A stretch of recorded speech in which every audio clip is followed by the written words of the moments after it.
High, তুমি কি গুলজার না? আজ তোমার কবিতাটা শুনে মন ছুঁয়ে গেল। হ্যাঁ, আমি গুলজার। ধন্যবাদ, তুমি খুব সুন্দর করে বললে। আমি মিথিলা। তুমি খুব আলাদা, খুব গভীর। তোমার হাসিটা যেন বিষাদে ভরা মনটা হালকা করে দেয়। আর তুমি চুপচাপ থেকেও কত কিছু বলে ফেলো না। তোমার সাথে কথা বলতে ইচ্ছে করে বারবার। আজ সারাটা দিন শুধু তোমারই কথাই ভেবেছি। তোমার না থাকাটা আজ অনেক বেশি অনুভব করলাম। তাহলে কি এটা ভালোবাসা? হয়তো বা ঠিক তাই। আজ তোমার হাত ধরতে চেয়েছিলাম, পারিনি, কারণ ভয় পাই। ভয় কেন? আমি তো আছি। ভয় পাই যদি হারিয়ে যাও একদিন। তাহলে আমিও বলি, আমি তোমায় ভালোবেসে ফেলেছি। আমার প্রতিটা সকাল তোমার গুড মর্নিং দিয়ে শুরু হোক চাই। আমার প্রতিটা রাত তোমার ভালোবাসি শুনে শেষ হোক।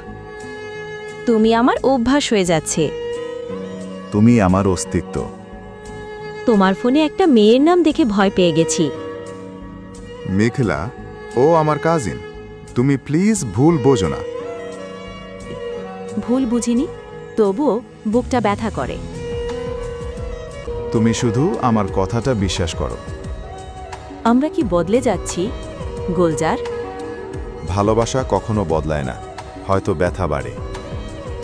তুমি কি আগের মতোই ভালোবাসো? তোমাকে প্রতিদিন নতুন করে ভালোবাসি।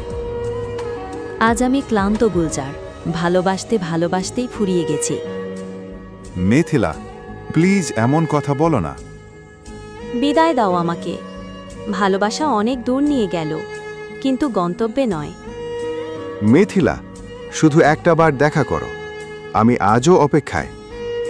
মিথিলা, জান, ভালোবাসার শেষ মেসেজটাও তুমি দিয়ে গেলে, আর আমি রেখে গেলাম শুধু সিন হয়ে যাওয়া একটা প্রলেপ।